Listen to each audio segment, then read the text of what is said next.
السلام عليكم ورحمة الله وبركاته. بسم الله الرحمن الرحيم. إن الحمد لله نحمده ونستعينه ونستغفره ونعوذ بالله من شرور أنفسنا ومن سيئات أعمالنا. من يهده الله فلا مضل له ومن يضلل فلا هادي له. أشهد أن لا إله إلا الله وحده لا شريك له وأشهد أن محمدا عبده ورسوله صلى الله عليه وسلم. أما بعد. சூரத்துல் முல்க் அல்-குர்ஆனுடைய 67வது சூரா. இந்த சூறாவுக்கு இன்னொரு பெயர் சூரத்து தபாரக். இந்த சூறாவினுடைய விளக்க உரையை நாம் தொடர்ச்சியாக பார்த்து கொண்டு வருகிறோம். அல்ஹம்துலில்லாஹ். இந்த சூறாவுக்கு ஒரு முன்னுரை, அது ஒரு தனி வகுப்பாக நடந்தது. அதற்கு பிறகு இந்த சூறாவுடைய ஒவ்வொரு ஆயத்திற்கும் ஒரு தனி வகுப்பு அப்படின்ற அடிப்படையில 17 ஆயத்துகள் முடிச்சிருக்கிறோம். இன்றைக்கு இன்ஷா அல்லாஹ் இந்த 67வது சூறாவுடைய 18வது ஆயம், அதனுடைய விளக்கவுரை நாம் பார்க்க போகிறோம். அல்லாஹ் சுப்ஹானஹு வ தஆலா இந்த ஆயத்தை இப்படி நமக்கு ஆரம்பிக்கின்றாங்க சத்தியமிட்டு. بعد أعوذ بالله السميع العليم من الشيطان الرجيم من همزه ونفخه ونفثه ولقد كذب الذين من قبلهم فكيف كان نكير. இல்ல, சத்தியமிட்டுன்னு சொல்றதை விட இன்னும் ஒரு சரியான துல்லியமான வார்த்தை நிச்சயமாக, உறுதியாக என்ற அர்த்தத்துல வரக்கூடியது. இந்த வார்த்தைகளை சொல்லி இந்த ஆயத்திற்கு முந்தைய 2 ஆயத்துகள் 16வது மற்றும் 17வது ஆயத்துகள்ல பார்த்தீங்கன்னா, அல்லாஹ் சுப்ஹானஹு வ தஆலா மக்களுக்கு, குறிப்பாக காஃபிர்களுக்கு எச்சரிக்கை செய்யறான். உங்களுக்கு மேல் இருக்கக்கூடியவர், உங்களுக்கு கீழிருந்து ஒரு தண்டனை, இந்த பூமி உங்களை முழுங்கி விடுவது, அப்படி ஒரு தண்டனையை கொடுக்க முடியாதுன்னு நினைச்சுக்கிட்டு நீங்க பாதுகாப்பாக இருப்பதாக நினைத்துக் கொண்டிருக்கிறீர்களா அப்படின்னு அவங்கள்ட்ட நேரடியா கேட்கிறாங்க. அதே போல அதற்கு அடுத்த ஆயத்து 17வது ஆயத்துல உங்களுக்கு மேலே இருக்கக்கூடிய, அதாவது அல்லாஹ் உங்களுக்கு மேலிருந்து ஒரு தண்டனையை கொடுத்து விட முடியாது என்று நினைத்துக் கொண்டு நீங்கள் பாதுகாப்பாக இருப்பதாக நினைத்துக் கொண்டிருக்கிறீர்களா என்று அல்லாஹ் சுப்ஹானஹு வ தஆலா கேட்கிறார். இந்த 2 ஆயத்துகள் 16வது மற்றும் 17வது ஆயத்துகள்ல அல்லாஹ் சுப்ஹானஹு வ தஆலா அந்த மக்கள்கிட்ட நேரடியா பேசுறாங்க.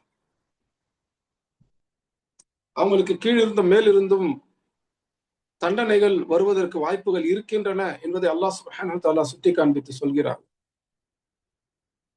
இந்த ஆயத்துல நடந்ததை பத்தி பேசுறாங்க. இதற்கு முந்தின 2 ஆயத்துகள்ல உங்களுக்கு இப்படி ஒரு தண்டனை இறங்கலாம், உங்களுக்கு இப்படி ஒரு தண்டனை வரலாம் என்று அல்லாஹ் இனி வரக்கூடிய வாய்ப்புள்ள விஷயத்தை பத்தி பேசினான். இப்படி வரலாம், இதுல இருந்து நீங்க தப்பிக்கணும் அப்படின்னா, இது வரக்கூடாது அப்படின்னா நீங்க ஈமான் கொள்ளணும், நீங்க உங்களே சரிப்படுத்திக்கணும் என்று அல்லாஹ் சுப்ஹானஹு வ தஆலா எச்சரிக்கை செய்து அவர்களுக்கு நினைவூட்டல் கொடுத்ததை பார்த்தோம். இந்த ஆயத்துல அல்லாஹ் சுப்ஹானஹு வ தஆலா என்ன சொல்றாங்க, இதற்கு முன் நடந்ததை பத்தி பேசுறாங்க. وَلَقَدْ كَذَّبَ الَّذِينَ مِنْ قَبْلِهِمْ. இன்னும் நிச்சயமாக இது நடந்தது. என்ன நடந்துச்சு? இவங்களுக்கு முன்னிருந்தவர்களில் சிலரும் கூட, சில சமூகங்களும் கூட தங்களுக்கு வந்த நதீர், எச்சரிக்கையாளரை, அல்லாஹ் அனுப்பின எச்சரிக்கையை பொய்ப்பித்தார்கள். فَكَيْفَ كَانَ نَكِيرٌ. அவர்களிடத்தில், அவர்கள் மீது நான் கொடுத்த தண்டனை, நான் இறக்கிய தண்டனை, நான் செய்த பழிவாங்க எப்படி இருந்தது அப்படின்னு அல்லாஹ் கேட்கிறான். அப்ப இதற்கு முந்தின 2 ஆயத்துகள்ல 16வது மற்றும் 17வது ஆயத்துகள்ல இனி வரக்கூடிய அபாயத்தை பற்றி அல்லாஹ் சுப்ஹானஹு வ தஆலா சொல்றாங்க. நீங்க உங்களை மாத்திக்கல அப்படின்னா இந்த மாதிரியான தண்டனை உங்களுக்கு வரும், உங்களுக்கு கீழ் இருந்தும் உங்களுக்கு மேல் இருந்தும் தண்டனை வரலாம், எச்சரிக்கை என்று அல்லாஹ் எச்சரிக்கை செய்யறான். இப்போ அந்த எச்சரிக்கையே இன்னொரு கோணத்துல வருது. இதற்கு முன் இருந்த 2 ஆயத்துகள்ல இனி வரலாம் என்பதை பற்றி அல்லாஹ் எச்சரிக்கை செஞ்சாங்க. இந்த ஆயத்துல ஏற்கனவே நடந்திருக்கிறது என்று சொல்லி எச்சரிக்கை செய்கிறார். ஏற்கனவே இதே போன்று எச்சரிக்கையாளரை, அல்லாஹ்விடமிருந்து வந்த எச்சரிக்கை நதீரை பொய்ப்பித்த சமூகங்கள் இருந்தன. அவர்களுக்கு கீழ் இருந்தும் அவர்களுக்கு மேல் இருந்தும் அவர்களுக்கு தண்டனை கொடுக்கப்பட்டன. அந்த மாதிரி தண்டனைகள் கொடுக்கப்பட்டு அழிந்த சமூகங்களை நீங்கள் பார்க்கவில்லையா அப்படின்னு தான் இங்க அல்லாஹ் கேட்கிறான். என்னுடைய அந்த தண்டனை, என்னுடைய அந்த பழி வாங்குதல் எப்படி இருந்தது அப்படின்னு நல்லா கேட்கும் போது, எப்படி இருந்தது நீங்க பார்க்கலையா, போய் பாருங்க. எப்படி இருந்ததுங்கிறத நீங்க படிச்சு பாருங்க, முடிஞ்சா நேர்ல போய் பாருங்க, இதனுடைய செய்திகளை கேட்டு அறிந்து கொள்ளுங்க. அல்லாஹ் சுப்ஹானஹு வ தஆலா எச்சரிக்கை செய்யறது நிச்சயம் நடக்கும். இதற்கு முன்னால் சமூகங்கள் இந்த மாதிரி பொய்ப்பித்திருக்கிறார்கள், அவர்களுக்கு இந்த மாதிரியான தண்டனைகள் கொடுக்கப்பட்டு இருக்கின்றன. நீங்களும் இதே மாதிரி பொய்ப்பித்துக் கொண்டிருந்தால் உங்களுக்கும் இதே மாதிரியான கொடுமையான எதிர்பாராத தண்டனைகள் வரும் என்று அல்லாஹ் சுப்ஹானஹு வ தஆலா எச்சரிக்கிறார். அப்ப இதற்கு முந்தின 2 ஆயத்துகள்ல இனி வரக்கூடியதை பற்றி சொன்னா இந்த ஆயத்துல ஏற்கனவே நடந்ததை பற்றி பேசுகிறார். இது வரலாறை பத்தி பேசுறது.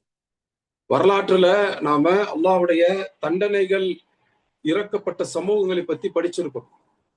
குர்ஆனிலேயே சில வரலாறுகள் சுட்டி காண்பிக்கப்பட்டு இருக்கின்றன.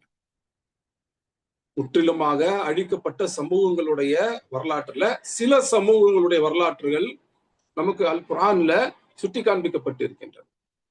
இது அல்லாமல் பொதுவாக உலக வரலாற்றை படிக்கக்கூடிய யாருக்கும் தெரியும், உலகத்துல பெரும் நாகரிகங்கள் இருந்திருக்கின்றன.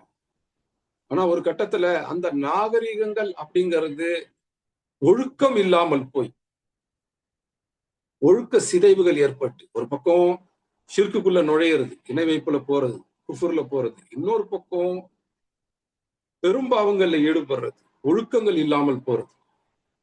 அப்படி போகும் பொழுது அவை பெயர் அளவில் தான் நாகரிகங்கள் என்று சொல்ல முடியும். சிவிலைஸ்டு பீப்புள் அவங்க, நாகரிகமான மக்கள் அவங்க. நாகரிகம்னா என்ன? நாகரிகம் என்பது நல்ல மதிப்புகளை கொண்டது, நல்ல ஒழுக்கங்களை கொண்டது, நீதியை அடிப்படையாக கொண்டது. இதெல்லாம் இருந்தா தான் ஒரு விஷயத்த நாகரிகம்னு சொல்லுவோம். ஒரு மனுஷனை நாகரிகமான மனிதன் அப்படின்னு எப்ப சொல்லுவோம்?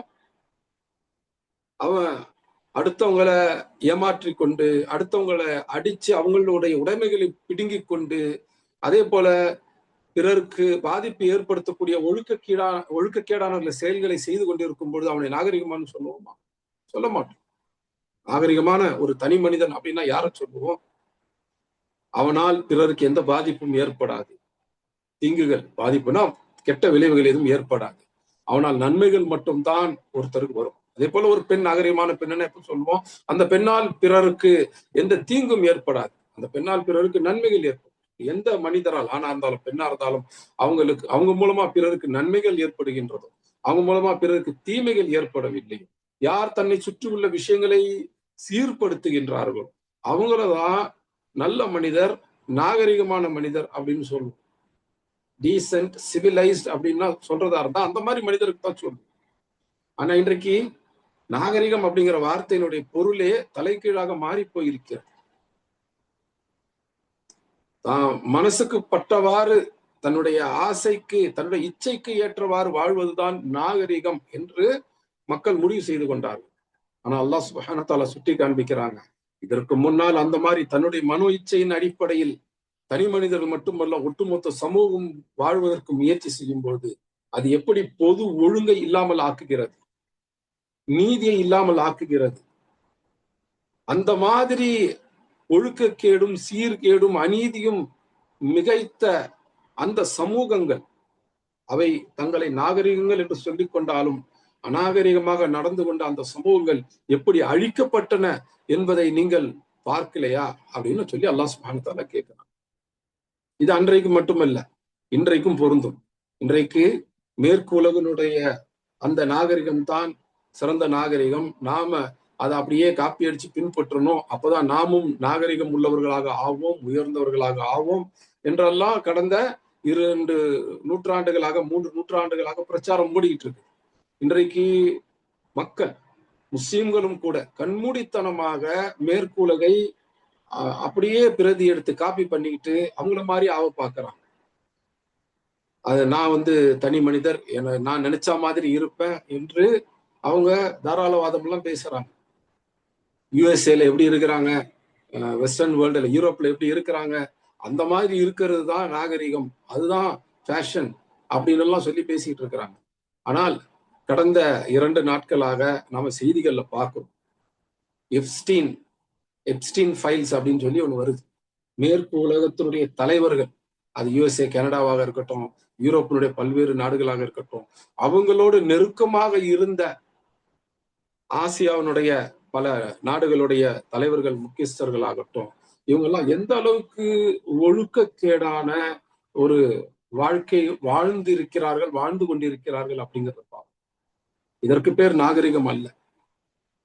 இந்த மேற்குலகம் இதற்கு முன்னாடி இருந்த சமூகங்கள் என்ன விதமான பெரும் தீமைகளில் ஆழ்ந்ததோ அதே மாதிரியான தீமைகளில் ஆழ்ந்து கொண்டிருக்கிறது. அப்படின்னா முன்னிருந்த சமூகங்களுக்கு என்ன விதமான தண்டனை வந்ததோ அதே விதமான தண்டனை இவர்கள் மீதும் இறங்குவதற்கு தயாராகி கொண்டிருக்கிறது. அல்லாஹ் அந்த தண்டனை தங்கள் மீது இறக்கக்கூடாது அப்படின்னா அவங்க தங்களை வேகமாக சரி செய்து கொள்ள வேண்டும், தௌபா செய்து சீர்திருத்திக் கொள்ள வேண்டும். இன்றைக்கு நம்ம பார்க்க போற ஆயத்தினுடைய பின்னணி அன்றைக்கு மட்டுமல்ல, இன்றைக்கும் என்றைக்கும் பொருந்தக்கூடியது. முந்தைய சமூகங்களுடைய வரலாறில் இருந்து பாடம் கற்றுக்கொள்ள வேண்டும் என்பது அல்லாஹ் சுப்ஹானஹு வ தஆலா நமக்கு சுட்டி காண்பிக்கக்கூடியது. அது குர்ஆன்ல பல இடங்கள் அல்லாஹ் சொல்றாங்க. அதுல இந்த ஆயத் ஒரு முக்கியமான படிப்பினை நமக்கு தரக்கூடியது. அல்லாஹ் சுப்ஹானஹு வ தஆலா என்ன சொல்றாங்க, وَلَقَدْ كَذَّبَ الَّذِينَ مِنْ قَبْلِهِمْ. கபில் அப்படின்னா முன்னாடி அப்படின்னு அர்த்தம். இதற்கு முன்னால், கபிலிஹிம் இவர்களுக்கு முன்னால், இவர்களுக்கு முன்னால் யார் இருந்தாங்க? அல்லதீன மின் கபலிஹிம் இவங்களுக்கு முன்னாடி இருந்தவங்க இல்ல, கத்தப அந்த அல்லாஹ்வுடைய எச்சரிக்கையை பொய்ப்பித்தவர்கள் இருந்தார்கள். கத்தப அப்படின்னா என்ன அர்த்தம்? ஒன்றை மறுத்தல் அல்லது ஒருத்தர் சொல்றது பொய் என்று குற்றச்சாட்டு வைத்த, இதற்குத்தான் கத்தப அப்படின்னு சொல்லுவாங்க. காஃப் தால் பா இந்த 3 எழுத்துக்கள் என்ன? கதப அவன் பொய்யாக்கினான், அவன் இன்னாரை பொய்யர் என்று சொன்னான். அவன் அதனுடைய அர்த்தம் என்ன? அவன் இந்த மனிதரை உண்மையாளர் என்று சொல்வதை மறுத்தான். அதனால்தான் மறுத்தான் என்ற அர்த்தமும் இதுக்கு வருது. டினையல் அல்லது ஃபால்சிபிகேஷன் அப்படின்னு நம்ம சொல்றோம். அல்லாஹ் சுப்ஹானஹு வ தஆலா இங்க என்ன சொல்றாங்க, வலகத் கذب الذين من قبلهم இவங்களுக்கு முன்னால, அதாவது நபியே நீங்க இன்னைக்கு பார்த்துக்கிட்டு இருக்கீங்களே, உங்களுக்கு முன்னாடி இந்த உங்களுடைய அந்த எச்சரிக்கையை பொய்ப்பித்துக் கொண்டிருக்கிறார்களே இந்த மக்கள், இவங்களுக்கு முன்னாடியும் இதே போல சமூகங்கள் உங்களை போன்ற எச்சரிக்கையாளருடைய எச்சரிக்கையை பொய்ப்பித்தார். அல்லாஹ் எதையுமே இறக்கலன்னு சொன்னாங்க. அப்படின்னா நீங்க தூதரே இல்ல, அது மட்டும் இல்ல நீங்களே பெரும் வழிகேட்டுல இருக்கிறீங்க அப்படின்னு இன்னைக்கு மக்கள் உங்களே சொல்றாங்களே, இதே போலதான் இதற்கு முன்னிருந்த சமூகங்கள்லயும் சில சமூகங்கள் சொன்னார்கள். அத அல்லாஹ் சுப்ஹானஹு வ தஆலா சொல்லும் போது லகத் என்ற வார்த்தையை சொல்றாங்க. அல் குர்ஆன்ல பல்வேறு இடங்கள்ல இந்த லகத் அப்படிங்கறத நம்ம பார்க்கலாம். லகத் அப்படின்னு நம்ம சேர்த்து ஓதுவோம், லகத் அப்படின்னு சொல்லுவோம்.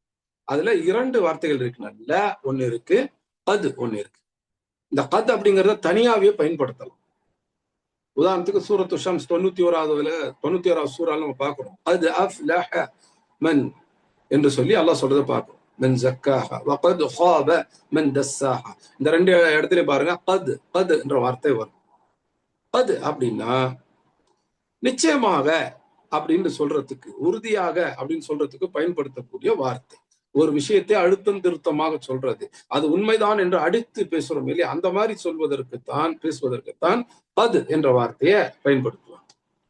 ஆனா அதுல இந்த கத் என்ற வார்த்தை பயன்படுத்துறதுல இன்னொரு விஷயம் இருக்கு. என்ன அப்படின்னு பாத்தீங்கன்னா, நிச்சயமாக நடந்து விட்டது, ஏற்கனவே நடந்துருச்சு, முடிஞ்சிருச்சு, அந்த விஷயத்த உறுதியாக சொல்றதுக்கு கத் என்ற வார்த்தையை பயன்படுத்தும்.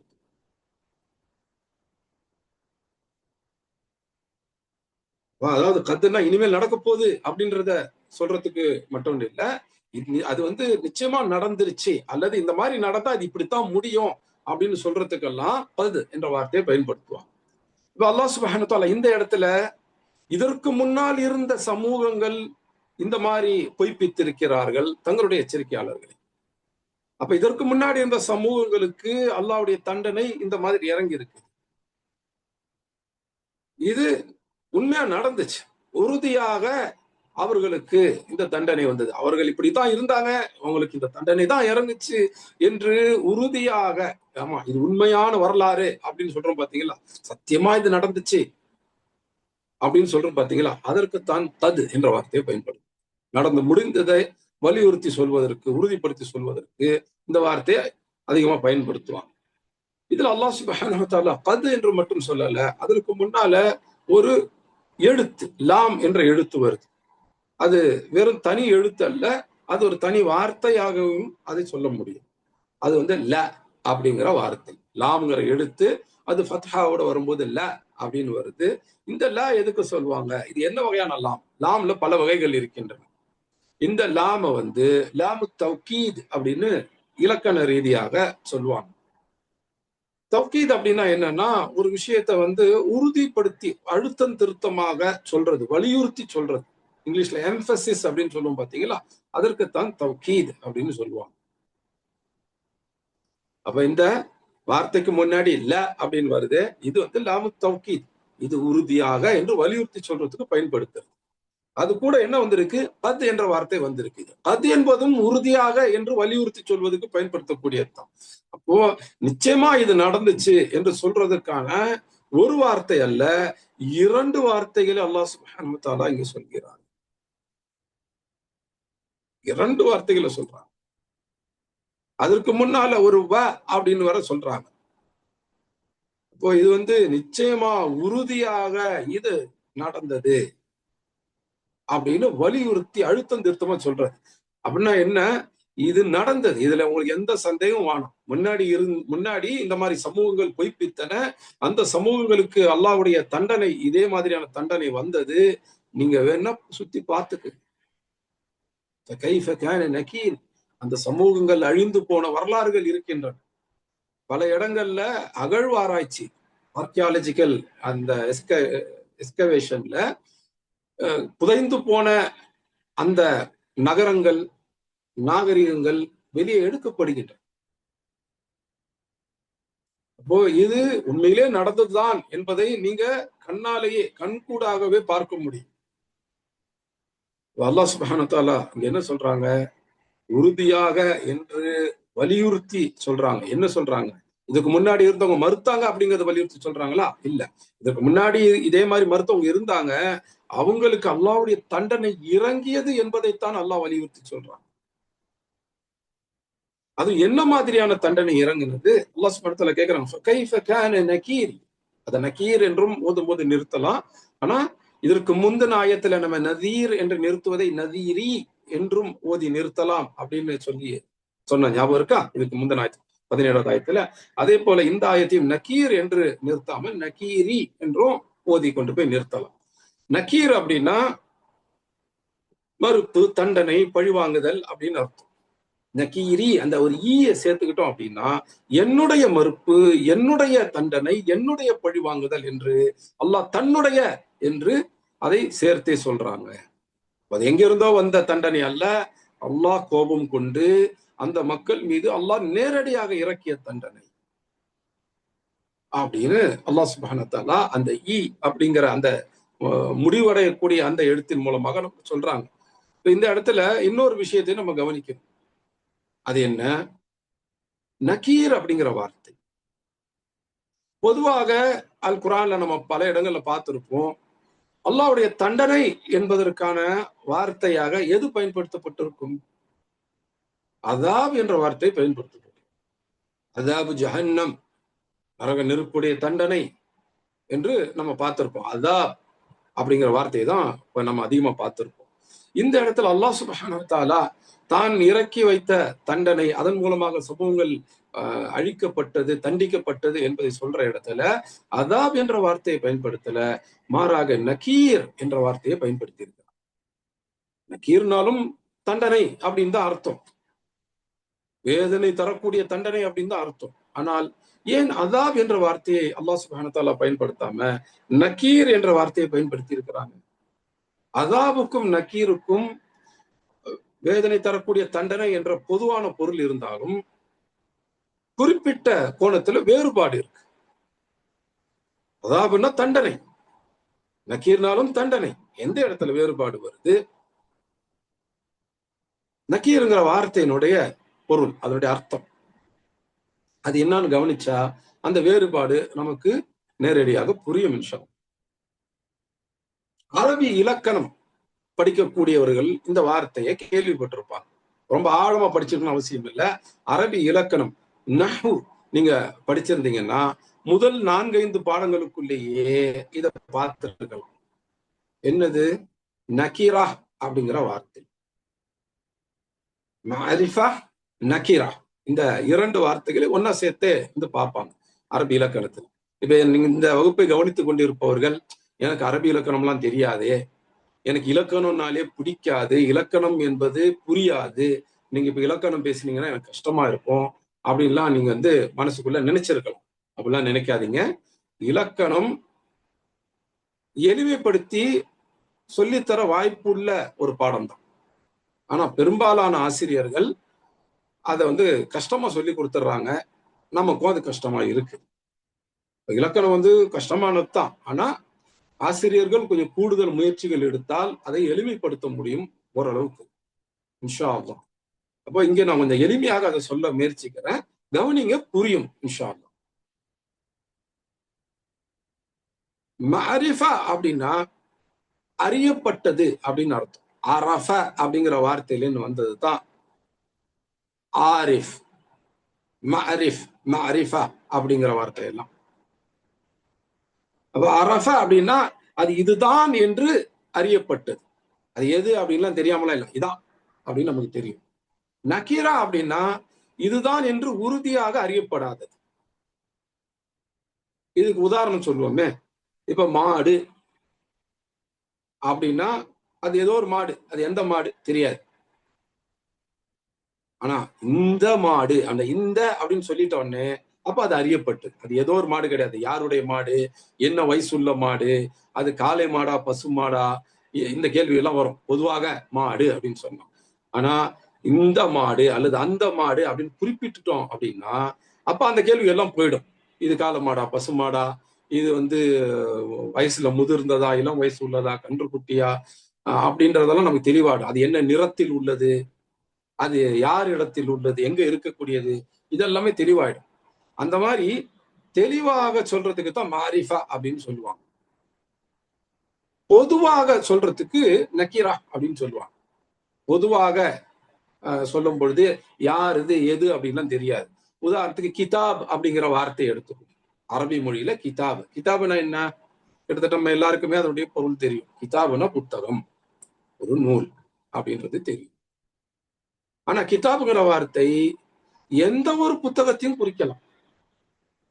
அது அல் குரானைத்தான் குறிக்கணும்னு இல்லை, அது ஹதீஸ் நூல்களையும் குறிக்கலாம், ஃபிக்ஹுடைய கிதாபுகளையும் குறிக்கலாம், அகீதா நூல்களையும் குறிக்கலாம், ஏன் அதையெல்லாம் தாண்டி வரலாற்று நூல்களையும் குறிக்கலாம், கதை புத்தகங்களையும் குறிக்கலாம். அதையும் அரபில கிதாபுன்னு தான் சொல்லுவாங்க. நம்ம ஸ்கூல்ல, காலேஜ்ல, யூனிவர்சிட்டியில படிக்கக்கூடிய அந்த பாட நூல்கள், பாட புத்தகங்கள், அவற்றையுமே கிதாப்னு தான் சொல்லுவாங்க. அப்போ கிதாப் அப்படின்னா அது எந்த ஒரு புத்தகத்தையும் குறிக்கலாம். அப்ப இந்த இடத்துல கிதாப் அப்படிங்கிறது குறிப்பாக இல்லை, பொதுவா இருக்கு. இதுதான் அப்படின்னு சொல்லி வரையறுக்கப்படல, கிளியரா டிஃபைன் பண்ணப்படல, பொதுவாகவே சொல்லப்பட்டிருக்கு. இதுக்குத்தான் நக்கீரா அப்படின்னு சொல்லுவாங்க. இதுதான் இன்னது தான் என்று நமக்கு தெளிவாக உறுதியாக தெரியலன்னா அதுக்கு நக்கீரா அப்படின்னு சொல்லுவாங்க. இதுக்கு உதாரணத்துக்கு நம்ம பார்த்த வார்த்தை கிதாப். நக்கீராவுக்கு கிதாபுங்கிற வார்த்தை உதாரணம். புத்தகம், அது எந்த புத்தகமாகவும் இருக்கலாம். இந்த புத்தகம் தான், இந்த மாதிரியான புத்தகம் தான் அப்படின்னு தெளிவாக வரையறுக்கப்படலை, குறிப்பாக சொல்லப்படலை, அது வந்து தெளிவில்லாம அல்லது பொதுவாக சொல்லப்படுது அப்படின்னா அதுக்கு நக்கீரா அப்படின்னு பேர். இதே மாரிஃபா அப்படின்னா என்ன, அதுக்கு அப்படியே எதிரானது, ஆப்போசிட். இதுதான் அப்படின்னு தெளிவாக வரையறுக்கப்பட்டது, குறிப்பாக சொல்லப்பட்டது, அதற்குத்தான் மாரிஃபா அப்படின்வாங்க. இது இன்னது என்று அறியப்பட்டது. அதான் சொன்னாலே அரஃபா என்ற வார்த்தையில் வந்தது. அது அரஃபா அப்படின்னா அறிதல். அப்ப மாரிஃபா அப்படின்னா தெளிவாக அறியப்பட்டது. இதுக்கு உதாரணமா ஒரு வார்த்தையை அரபியில சொல்லலாம். அல் கிதாப். ஏற்கனவே நக்கீராவுக்கு நான் வந்து கிதாபுங்கிற வார்த்தையை பயன்படுத்தி இருந்தேன். இப்ப மாரிஃபாவுக்கு அதுக்கு முன்னாடி அல் அப்படிங்கறது மட்டும் சேர்த்து அல் கிதாப் என்ற வார்த்தையை சொல்லி இருக்கிறேன். கிதாப்னு சொன்னா அது புத்தகம், அது எந்த புத்தகமாவும் இருக்கலாம். ஆனா அல் கிதாப்னு சொல்லும் போது அந்த புத்தகம், த புக். கிதாப்னா புக், அல் கிதாப்னு சொன்னா இங்கிலீஷ்ல த புக், அந்த புக்கு தான். இது வேற புக் எல்லாம் கிடையாது. உதாரணத்துக்கு அல்லாஹ் இறக்கி வைத்த வேத நூல் அல் கிதாப்.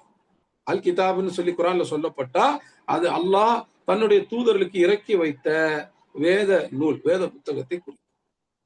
அதுதான் அல் கிதாப். அப்ப அல் அப்படின்னு வந்துச்சுன்னா குறிப்பாக ஆக்கி, அல் இல்ல அப்படின்னா அது பொதுவாக இருக்கும். அல் கிதாப்னு சொன்னா எந்த கிதாப்னு நமக்கு தெரியும், அப்ப அறியப்பட்டது, குறிப்பாக உள்ளது, அது இந்த கிதாப் தான், இன்னார் கையில இருக்கிற இந்த கிதாப் தான் அல் கிதாப். இந்த மாதிரி நிறைய உதாரணங்கள் சொல்லலாம். பைத் என்ற அரபி வார்த்தைக்கு வீடு அப்படின்னு அர்த்தம். இதே அல் பைத் அப்படின்னு சொன்னா அந்த வீடு, எந்த வீடு? அல் குரான்ல ஹதீசுகள்ல அல் பைத் அப்படின்னு சொல்லப்பட்டா அது பள்ளிவாசலுக்கு குறிக்கும். அல்லாஹ்வுடைய வீடு பைத்துல்லாஹ், அல் பைத் அப்படின்றது குறிக்கும். இந்த மாதிரி நிறைய சொல்லலாம். பகரா அப்படின்னா மாடு. நம்ம ஆரம்பத்தில் அந்த உதாரணம் சொன்னோம். மாடு அப்படின்னு சொன்னா அது எந்த மாடாவும் இருக்கலாம். அரபியில பகராவுக்கு மாடு அப்படின்னு சொல்லுவாங்க. இதே அல் பகரா அப்படின்னு சொல்லிட்டா அது அந்த மாடு தான். எந்த மாடு? 2வது சூறாவான அல் பக்கராவுக்குள்ள ஒரு குறிப்பிட்ட சம்பவம் சொல்லப்படும். பனி இஸ்ராயலுடைய சமூகத்துல மூசா அலைஹிஸ்ஸலாம் காலத்தில் நடந்த ஒரு சம்பவம். அதுல ஒரு குறிப்பிட்ட மாடை பத்தி தான் சொல்லியிருப்பாங்க. அல்லாஹ் ஒரு ஒரு ஒரு மாடை பலி கொடுக்க சொல்லுவாங்க.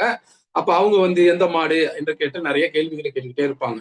ஒவ்வொரு தரையும் அல்லாஹ் குறிப்பாக ஆக்கி கொண்டே இருக்கும் பொழுது இன்னும் தெளிவா சொல்லுங்க, இன்னும் தெளிவா சொல்லுங்கன்னு கேட்டுக்கிட்டே இருப்பாங்க. கடைசியில இந்த மாதிரியான வயசு உள்ள, இந்த மாதிரியான நிறத்தில் உள்ள மாடுதான் அப்படின்னு மிக குறிப்பாக சொல்லப்பட்ட பிறகு அந்த மாதிரி ஒரு மாடை தேடி கண்டுபிடிக்கிறதுக்கு அவங்க ரொம்ப கஷ்டப்பட்டு. அந்த மாடு சூரத்துல் பக்கரால நம்ம பார்க்கிறோம் அல் பக்கரா. இது வெறும் பக்கரா இல்ல, அல் பக்கரா, அந்த குறிப்பிட்ட மாடு. அப்போ பக்கரான்னு சொன்னா அது எந்த மாடா வேணா இருக்கலாம். அல் பக்கரான்னு சொன்னா அந்த மாடு. அதே போலதான் கிதாப்னா அது எந்த கிதாபா, எந்த புத்தகமாவும் இருக்கலாம். ஆனா அல் கிதாப்னு சொல்லிட்டா அது அந்த கிதாப் தான். இந்த இடத்துல அல் குரான். இப்போ இந்த நக்கீரா மாரிஃபா உங்களுக்கு புரிஞ்சிருக்கும். கடைசியா மறுபடியும் சொல்றேன் இன்ஷா அல்லாஹ். நக்கீரா அப்படின்னா இது இதுதான் இன்னது தான் அப்படின்னு தெளிவாக வரையறுக்கப்படாதது, குறிப்பா சொல்லாம பொதுவாக சொல்லப்பட்டு அது இதுவா இருக்கலாம், அதுவாகவும் இருக்கு. அப்படி இருந்தா அதுக்கு Nakkeera. Not clearly defined, generally outline, இதுக்கு தான் நக்கீரா. இதே மாரிஃபாவாக இருந்தால் இட் இஸ் கிளியர்லி டிஃபைன்ட், இதுதான் அப்படின்னு குறிப்பிட்டு சொல்லிடுறது. இதுதான் அப்படிங்கிறப்போ நாம் அதை தெரிந்து கொள்வோம், அறிந்து கொள்வோம். இதுதான். அப்ப இது அறியப்பட்டது.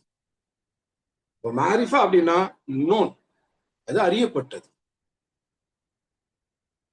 கிளியர்லி டிஃபைன்ட், தெளிவாக வரையறுக்கப்பட்டது. நக்கீரா அப்படின்னா நாட் கிளியர்லி டிஃபைன்ட், அது தெளிவாக வரையறுக்கப்படாதது, அது குறிப்பாக சொல்லப்பட்டது கிடையாது, ஸ்பெசிபிக்கா சொல்லப்பட்டது கிடையாது, ஜெனரலா சொல்லப்பட்டது. மாரிஃபா அப்படின்னா கிளியர் அண்ட் ஸ்பெசிபிக். நக்கீரா அப்படின்னா நாட் கிளியர், நாட் ஸ்பெசிபிக். அப்ப அது இதுவாகவும் இருக்கலாம், அதுவாகவும் இருக்கலாம்.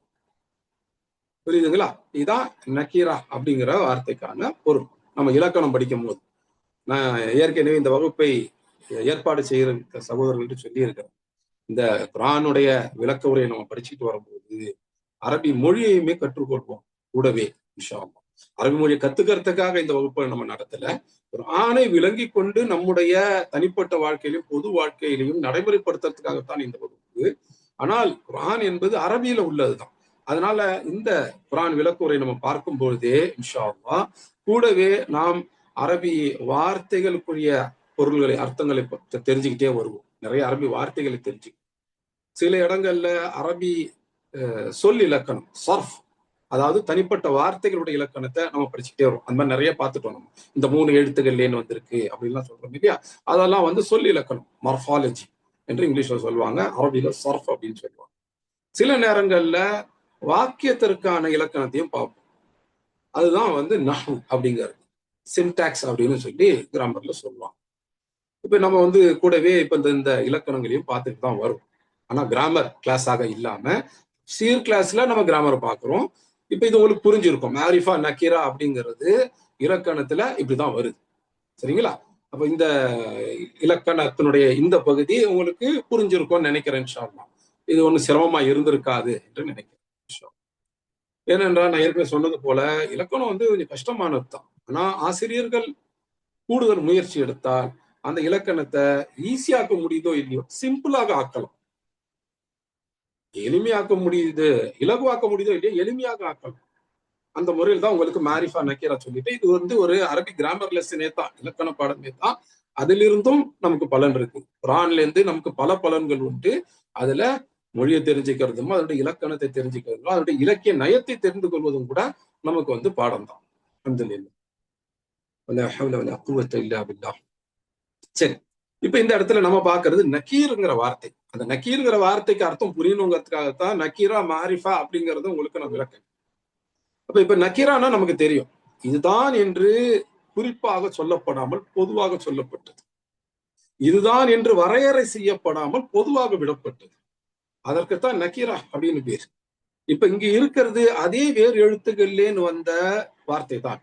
நூன் காஃப் ரா, அதுல இருந்துதான் இந்த நக்கீரா அப்படிங்கிற வார்த்தை வந்தது. இப்ப நம்ம பாக்குற நக்கீர் அப்படிங்கிற வார்த்தையும் வந்தது.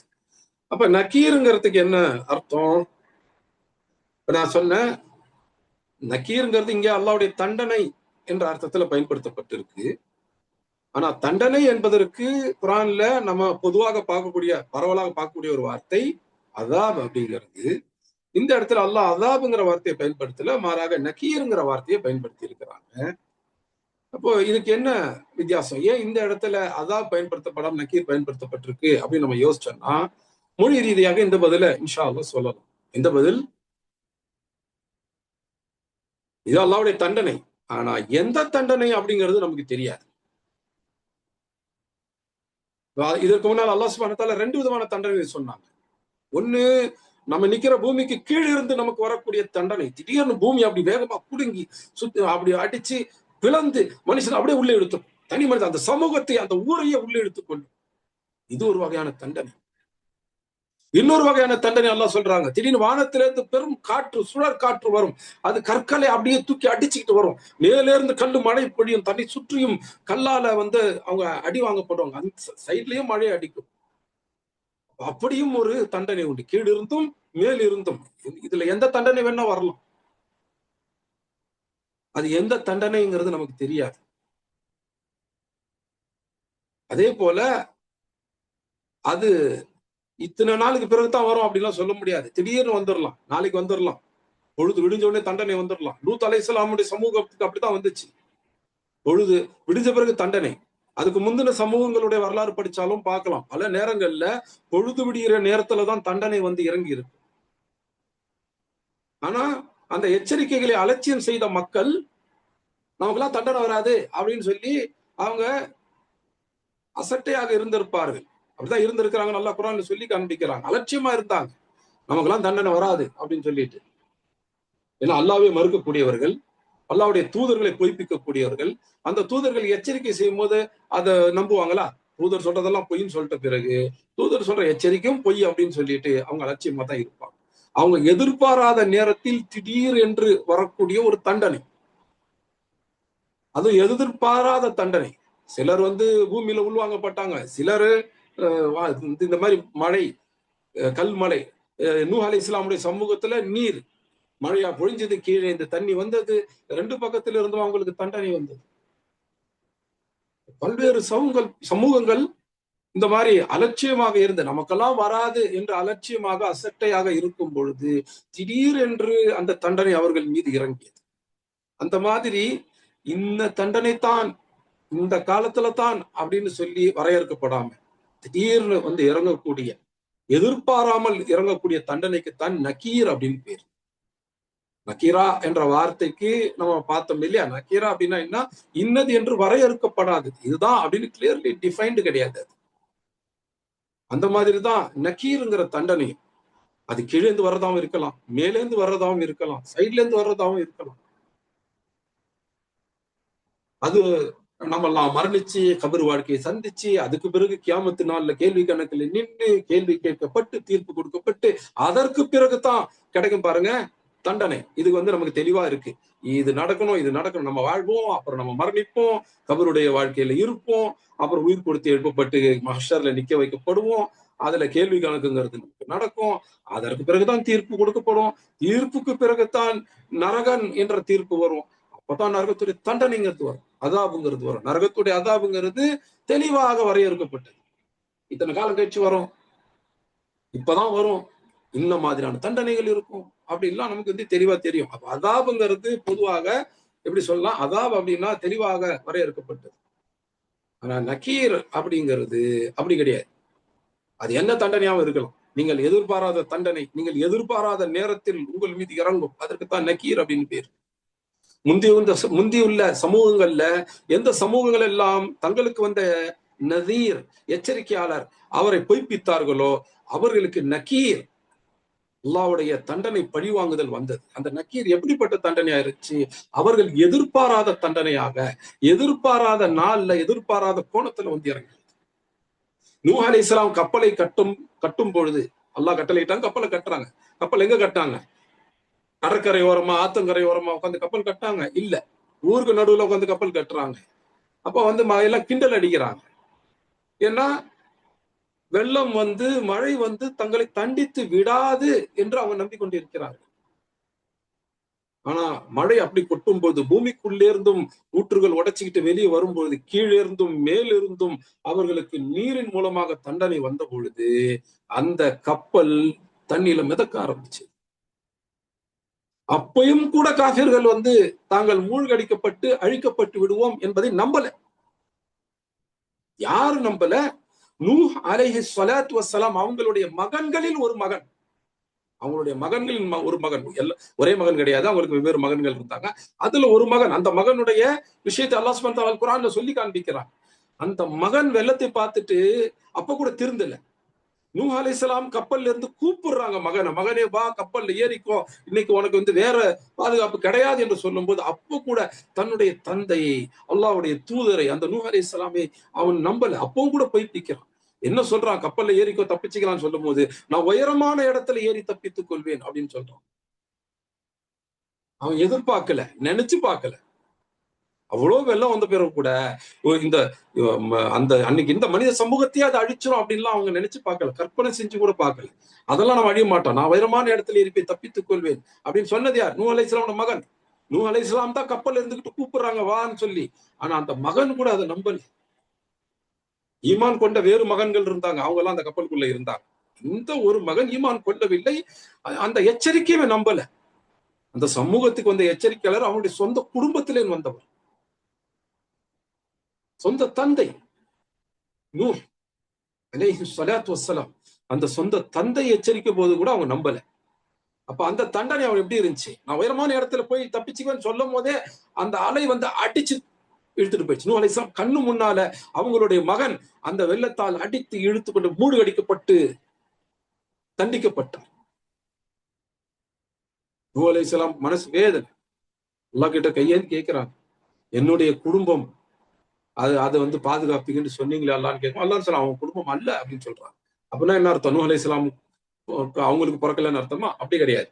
ஈமான் கொண்டவங்க எல்லாம் ஒரு குடும்பம். நூஹ் அலைஹிஸ்ஸலாமுடைய மகன் ஈமான் கொள்ளவில்லை, அப்ப அவங்க அந்த குடும்பத்தை சேர்ந்தவர் அல்ல. ஈமான் தான் குடும்பத்தை முடிவு செய்யும். ரத்த உறவுகள் குடும்பத்தை முடிவு செய்யும். ஆனா ரத்த உறவுகள்லயே ஒருத்தர் காஃபிராகவும் இன்னொருத்தர் முஸ்லீமாகவும் இருக்கிறார் அப்படின்னா முஸ்லீம்கள் அதிலேயே ஒரு தனி குடும்பம். என்றைக்கு அந்த காஃபிராக இருக்கக்கூடிய மக்கள் அவங்களுடைய குஃப்ரை விட்டுட்டு ஈமான் கொள்கிறார்களோ, இஸ்லாமை ஏற்றுக்கொள்கிறார்களோ, அன்றைக்குத்தான் அந்த குடும்பம் மீண்டும் ஒரு முழுமையான குடும்பமா ஆகும். இல்லைன்னா யார் பிடிவாதமாக குஃபுர்ல நீடித்து காஃபியர்களாக இருந்து கொண்டிருக்கிறார்களோ, அப்படியே மரணித்து விட்டார்களோ, அவர்களை அவங்க குடும்பம் நீங்க சொல்ல முடியாது என்பதை நூஹ் அலைஹிஸ்ஸலாமுடைய இந்த சம்பவத்தை அல்லாஹ் நமக்கு சொல்லி காட்டுவதன் மூலமாக நமக்கு இந்த சட்டத்தையும் அறிவுறுத்தலையும் கொடுக்கிறார். அப்ப இந்த தண்டனை நூஹ் அலைஹிஸ்ஸலாமுடைய மகனுக்கு எப்படி இருந்துச்சு? இது தண்டனைன்னு சொல்லி அவங்க அப்போ கூட உணரல.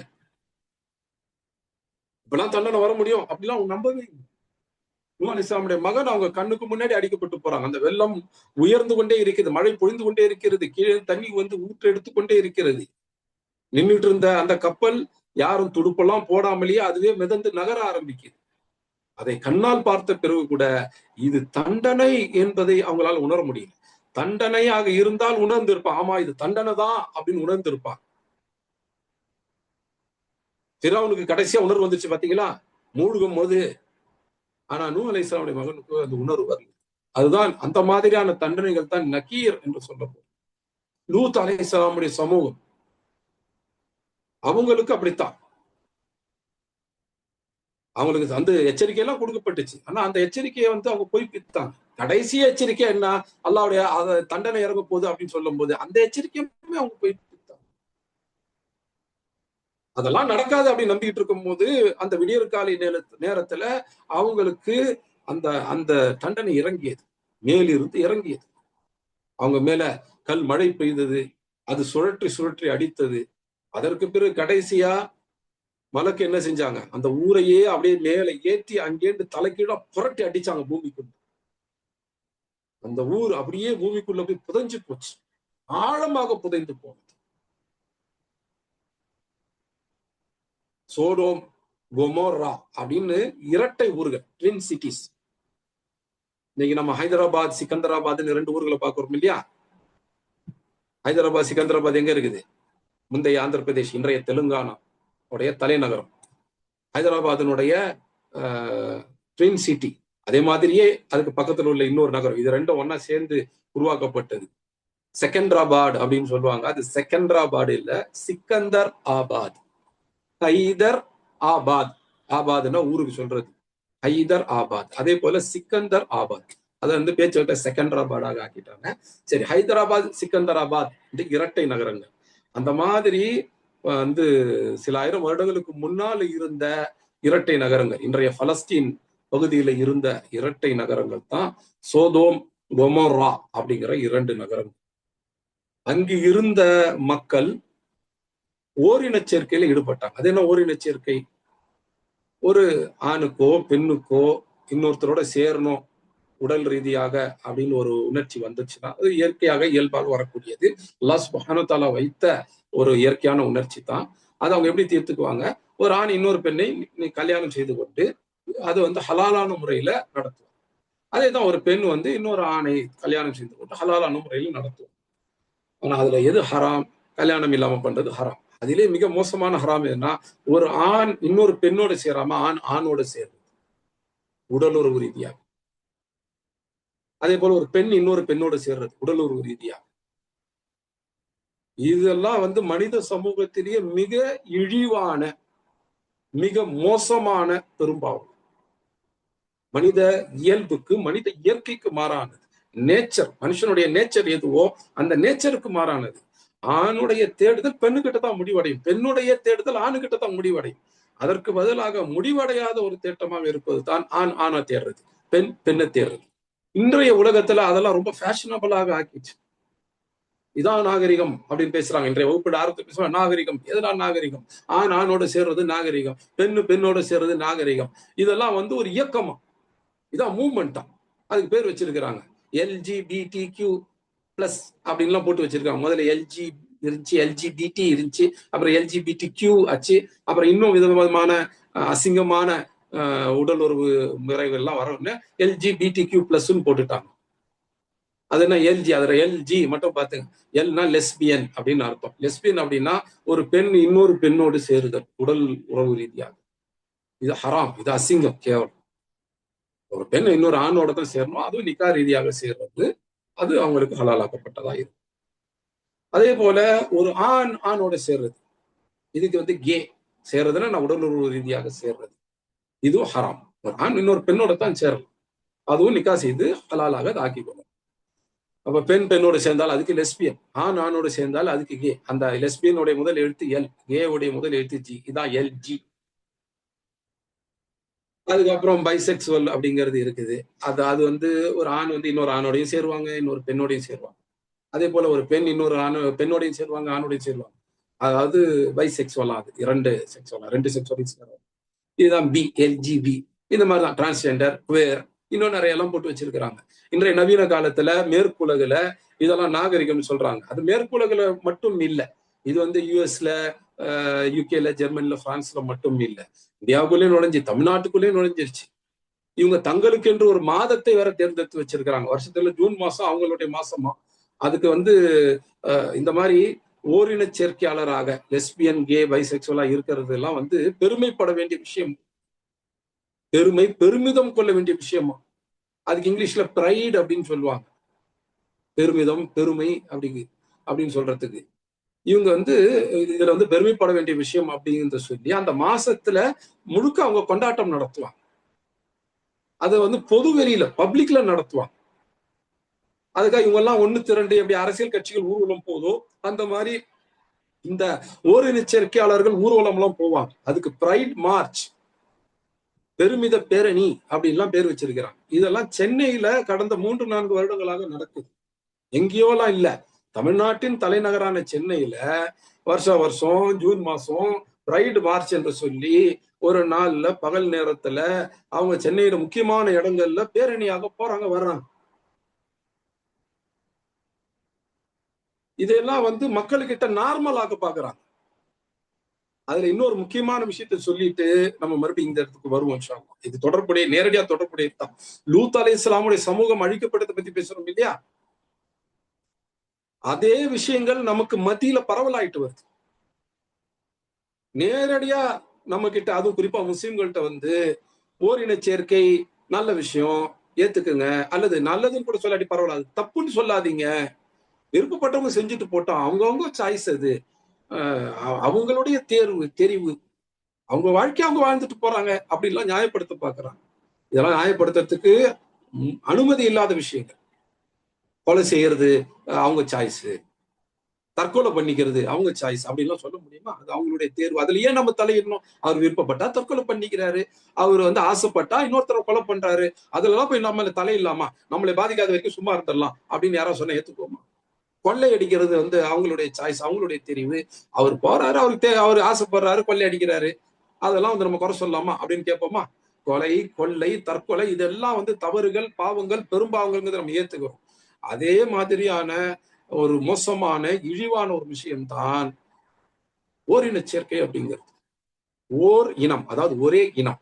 ஆண் இனம் அப்படிங்கிறது தனி, பெண் இனம் அப்படிங்கிறது தனி. ஆண் இனம் பெண்ணினோட தான் சேரணும், அதுவும் நிக்காஹ், திருமணம் வழியாகத்தான் சேரணும். அதுதான் சரியானது. அதுக்கு இல்லாம ஆண் இனம் அப்படிங்கிற ஒரு இனம் அதே இனத்தை சேர்ந்த இன்னொரு ஆணோட சேர்ந்தா இது ஒரே இனம் சேர்றது. அதனால்தான் அதுக்கு தமிழ்ல ஓர் இனச்சேர்க்கை, ஒரே இனச்சேர்க்கை. அதுதான் பேச்சு வழக்குல ஓர் இனச்சேர்க்கை அப்படின்னு சொல்லுவாங்க. இங்கிலீஷ்ல ஹோமோசெக்சுவாலிட்டி அப்படின்னு சொல்லுவாங்க. ஹோமோ அப்படின்னா சிங்கிள், ஒண்ணு அப்படின்னு அர்த்தம். மறுபடியும் அதைத்தான் ஒரே இனம், இனம்னா பால் இனம், ஆண் பால் பெண் பால் சொல்றத பாலினம்னு சொல்லுவாங்க. அப்ப இது வந்து ஒரு பால் இனச்சேர்க்கை, ஒரே பால் இனச்சேர்க்கை, ஹோமோசெக்சுவாலிட்டி. அது ஆணோட ஆண் சேர்ந்தா கே, பெண்ணோட பெண் சேர்ந்தா லெஸ்பியன், இப்படின்னு எல்லாம் இருக்கு. இத உலகத்திலேயே முதல்ல செஞ்சது அந்த சோதோம் கொமோரா அப்படிங்கிற அந்த இரட்டை நகரங்களில் இருந்த ஆண்கள். அதுவும் பெண்கள் அல்ல, ஆண்கள் தான் இந்த பிரச்சனையை ஆரம்பிச்சாங்க. ஆனா பெண்களுடைய ஆதரவு அவர்களுக்கு இருந்தது. பெண்கள் அதுல ஈடுபடல அன்னைக்கு. இன்றைக்கு உள்ள உலகத்துல பெண்களும் அதுல ஈடுபடுறாங்க.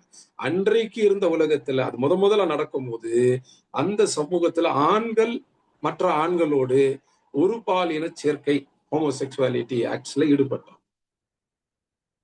அந்த சமூகத்துக்கு தூதுவராகத்தான் லூத் அலைஹி ஸலாத்து வஸ்ஸலாம் அவங்களே அல்லாஹ் அனுப்பினார். லூத் அலைஹிஸ்ஸலாம் யாரு? இப்ராஹிம் அலைஹிஸ்ஸலாமுடைய ஒன்று விட்ட சகோதரர். இப்ராஹிம் அலைஹிஸ்ஸலாம் சொந்த ஊர்ல தாவா செஞ்சு நெருப்பு குண்டத்துல போடப்பட்டு அதுக்கு பிறகு அங்கேன்னு வெளியே வந்தாங்க பாருங்க. அதுக்கு பிறகு அந்த ஊரை விட்டு ஹிஜ்ரத் செய்து அவங்க பலஸ்தீனுக்கு வந்துட்டாங்க. இப்ராஹிம் அலைஹிஸ்ஸலாம் சொந்த ஊர் அநேகமாக ஈராக் பக்கத்துல இருக்கணும் அப்படின்னு தான் வரலாற்று ஆசிரியர்கள் எல்லாருமே சொல்றாங்க.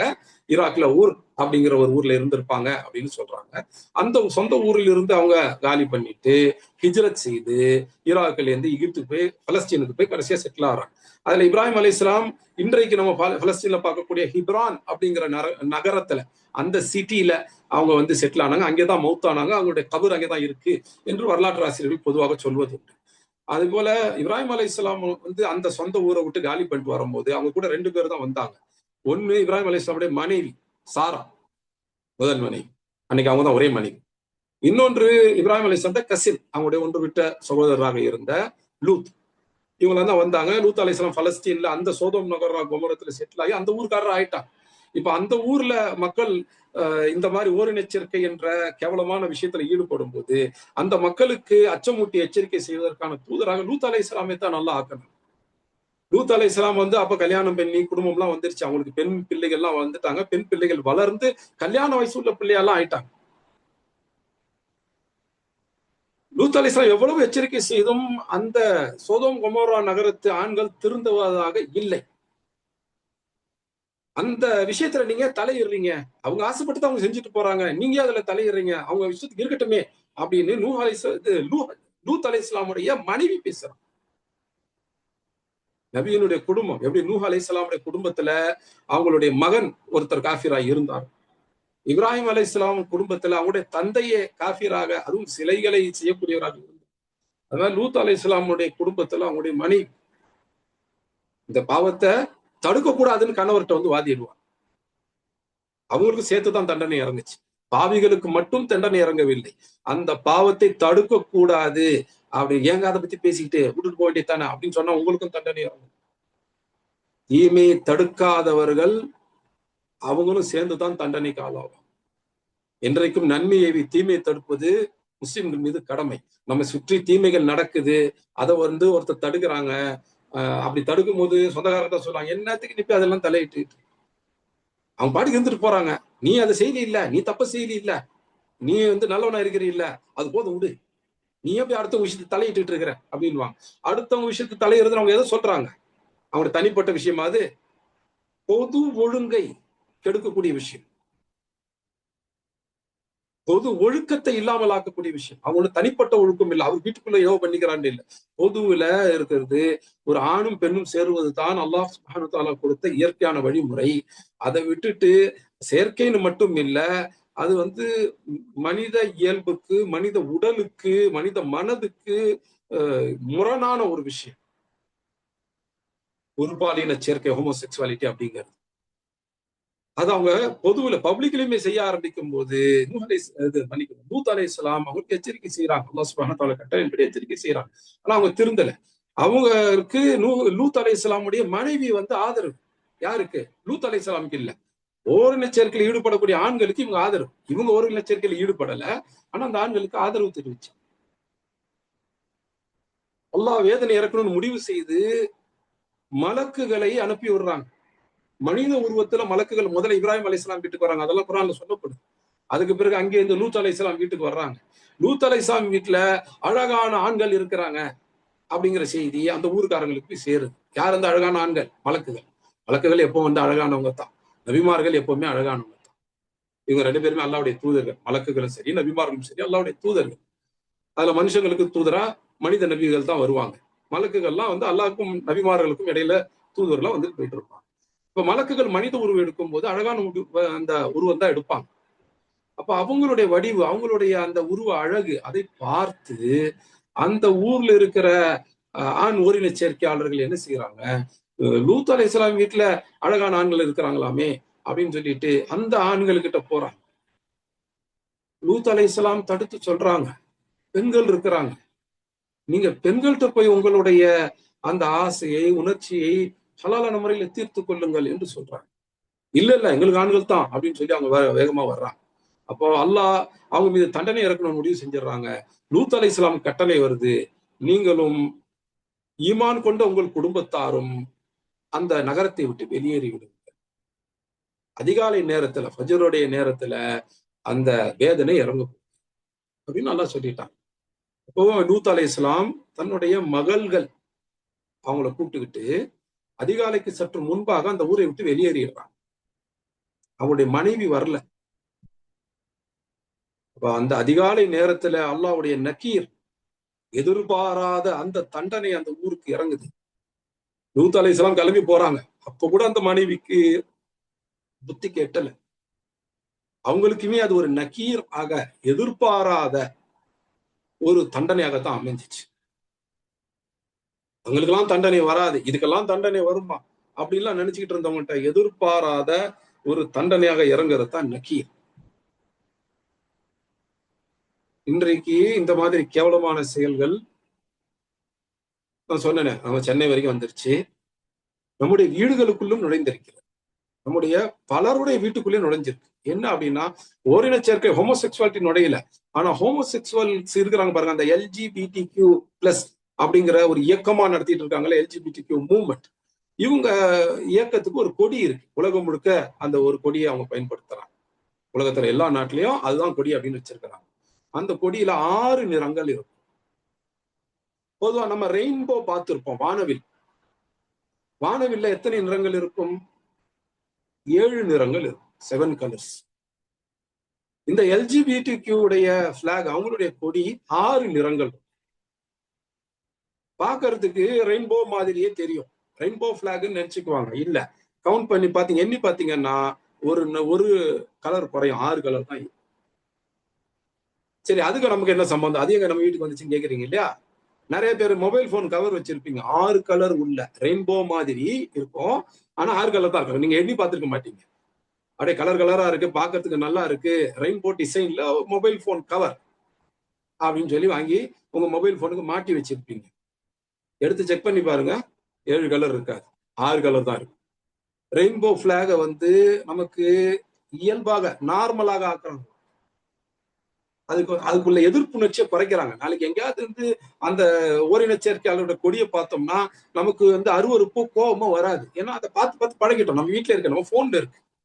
இன்னைக்கு போனையும் தாண்டி சிறு பிள்ளைகள் விளையாடக்கூடிய அந்த ரப்பர் இருக்கு, அந்த முட்டை மாதிரி இருக்கும், அதை அழுத்தினா டப்பு டப்பு டப்புன்னு உள்ள போகும். அது மார்க்கெட்ல பல கடைகள்ல விற்கிது, சின்ன சின்ன கடைகள் உட்பட விற்கிது. அதுவும் இந்த மாதிரி ரெயின்போ மாதிரி தான் இருக்கும், அதாவது வானவில் மாதிரி கலர்ல தான் இருக்கும். ஆனா எடுத்து எண்ணி பாருங்க, 7 நிறங்கள் இருக்காது, 6 நிறங்கள் தான் அதில் இருக்கும். இந்த ஓரின சேர்க்கையாளருடைய கொடியினுடைய வர்ணம், கொடி கலர், அதை நம்முடைய மொபைல் போன் கவர்கள்ல, நம்முடைய சின்ன பிள்ளைங்க விளையாடக்கூடிய அந்த பொருள்களை எல்லாத்தையும் கொண்டு வந்திருக்கு. நாம் உணராமலேயே, நாம் அறியாமலேயே அந்த ஹோமோசெக்சுவாலிட்டி, ஒருபால் சேர்க்கையினுடைய அந்த அடையாளங்கள் நம் வீட்டுக்குள் நுழைந்து விட்டன. நம்முடைய பாக்கெட்டுக்குள்ள நுழைஞ்சிருச்சு. பேண்ட் பாக்கெட்ல, நம்முடைய ஹேண்ட்பேக்ல, இங்கெல்லாம் போன் கவராத போட்டு வச்சிருக்கோம். சின்ன பிள்ளைங்களுடைய விளையாட்டு பொருள்கள் கூட அது நுழைஞ்சிச்சு. அப்ப பிள்ளைகள் வளரும் போது இந்த கொடி ஒரு நார்மலான ஒரு சந்தோஷம், நார்மலை தாண்டி சந்தோஷமான ஒரு விஷயம் அப்படின்னு ஆயிடுச்சு. அப்புறம் வளர வளர அவங்களுடைய ஆழ் மனசுல, அவங்களுடைய சைக்காலஜில அது எப்படி செட் ஆகும்? இது தப்பு இல்லை. அதையும் தாண்டி சின்ன வயசுல இந்த கலர், இந்த பார்க்கும் போதெல்லாம் என்ன, இந்த கலருங்கிறது ஒரு சந்தோஷம், நம்ம விளையாடக்கூடிய, நம்ம கையில எடுத்து தொட்டு உணர்ந்து விளையாடக்கூடிய ஒரு விஷயம் அப்படின்னு அந்த 1 வயசு 2 வயசுல நமக்கு பழக்கம் ஆயிடும். நாமளும் போன் கவரா போட்டு அதை பார்த்து பார்த்து பார்த்து பழக்கம் ஆயிடும். நாளைக்கு எங்க பார்த்தாலும் அது மேல வெறுப்பு வராது. முதல்ல வெறுப்புணர்வை குறைக்க வேண்டும் அப்படிங்கிறதுல அவங்க தெளிவா இருக்கிறாங்க. இதெல்லாம் இல்லாம பல சினிமா படங்கள்ல, அது ஹிந்தி படம் தமிழ் படமும் சில வருஷங்களுக்கு முன்னாடி வந்துச்சு, இன்னைக்கு வர ஆரம்பிக்கல. சில வருஷங்களுக்கு முன்னாடி, 10 வருஷத்துக்கு முன்னாடியே அந்த மாதிரி திரைப்படங்கள் எல்லாம் வந்துருச்சு. ஓரின சேர்க்கையை விளையாட்டா, காமெடி அப்படிங்கிற பேர்ல எல்லாம் கொண்டு வந்துட்டாங்க. நம்முடைய மக்களும் அதெல்லாம் பார்த்துட்டு காமெடின்னு நினைச்சு சிரிச்சுட்டு இருக்கிறாங்க. இது படுமோசமான ஹராம். அது அல்லாஹ்வுக்கு பெரும் கோபத்தை கொடுக்கக்கூடிய ஹராம்.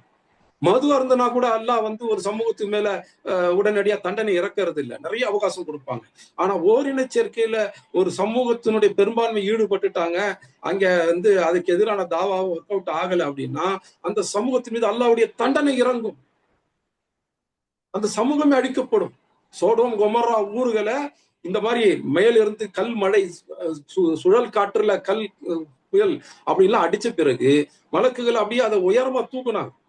அந்த மலக்கு அவன் அப்படியே உயரமா தூக்கி வானம் வரைக்கும் தூக்கி அங்கேண்டு தலை கீழே புரட்டி போட்டு பூமியில அடிச்சாங்க. அடிச்ச வேகத்தை அது பூமிக்குள்ளேயே போயிடுச்சு. அது உள்ள போய் ஒரு பள்ளம் உருவாச்சு. அந்த பள்ளத்துல நீர் தேங்கி அது கடல் மாதிரி ஆயிடுச்சு. அந்த கடல் தான் இன்னைக்கு பலஸ்தீன் ஜோர்டான் ரெண்டுத்துக்கு நடுவில் இருக்கக்கூடிய டெட் சி, சாவு கடல். அந்த கடல்ல எந்த ஒரு மீனும் இருக்காது. மனுஷன் அதுல போய் குதிச்சா கூட மூழ்கி சாவ மாட்டான், மேலேயே மிதப்பான். அந்த அளவுக்கு அடர்த்தியான நீர் உடையது.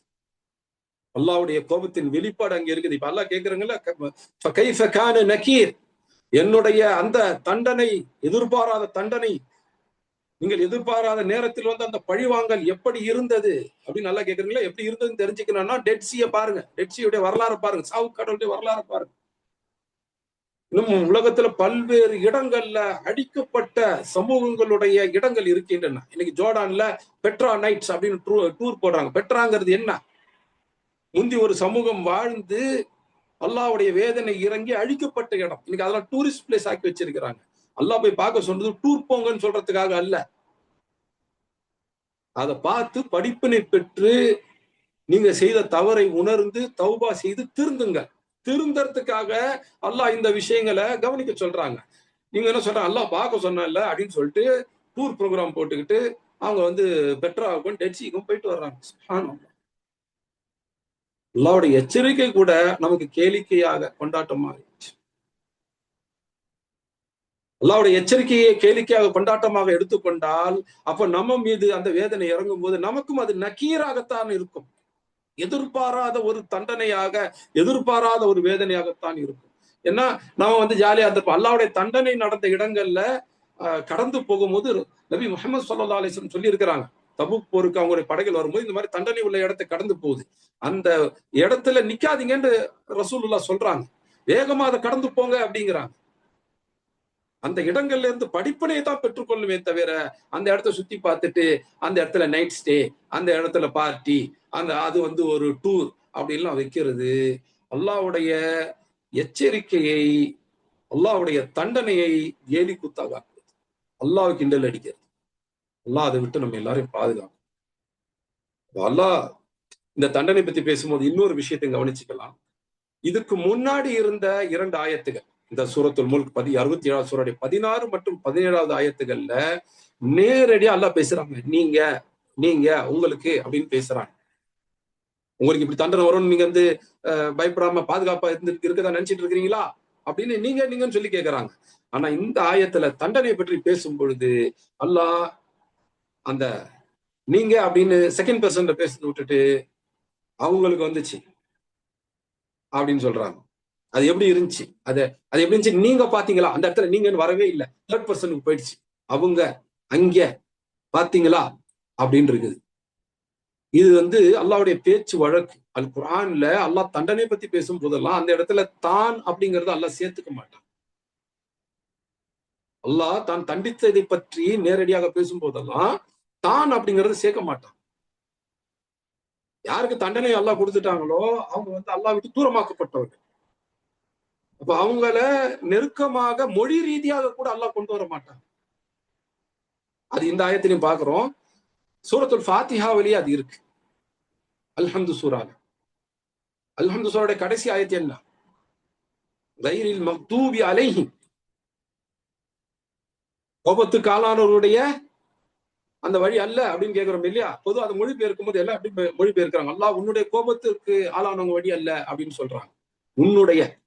ஆனா அரபியில அங்க உன்னுடைய அப்படிங்கிற வார்த்தையே கிடையாது. மக்தூபுன் அலைஹிம் அப்படின்னா கோபம் அவங்க மேல இறக்கப்பட்டது அவங்க அந்த ஆட்கள். கைர் அப்படின்னா அது இல்லை அப்படின்னு அர்த்தம். யார் மீது கோபம் இறங்கியதோ அவர்கள் வழி அல்ல. இதுதான் கைரில் மக்தூபி அலைஹிம் அப்படிங்கிறதுக்கான மொழிபெயர்ப்பு. ஆனா பரவலா நம்ம மொழிபெயர்ப்புகள்ல பாக்குறோம், அன்றாடமா நம்ம பேச்சிலுமே எப்படி பயன்படுத்துறோம், அல்லாஹ் உன்னுடைய கோபத்துக்கால அவங்க வழி அல்ல அப்படின்னு சொல்றோம். ஆனா அல்லாஹ் வந்து அல் குர்ஆன்ல இந்த குறிப்பா இந்த அல்ஹம்து சூராவோட கடைசி ஆயத்துல கைரில் மக்தூபி அலைஹிம் வரும்போது அங்க என்னுடைய உன்னுடைய அப்படின்னு எல்லாம்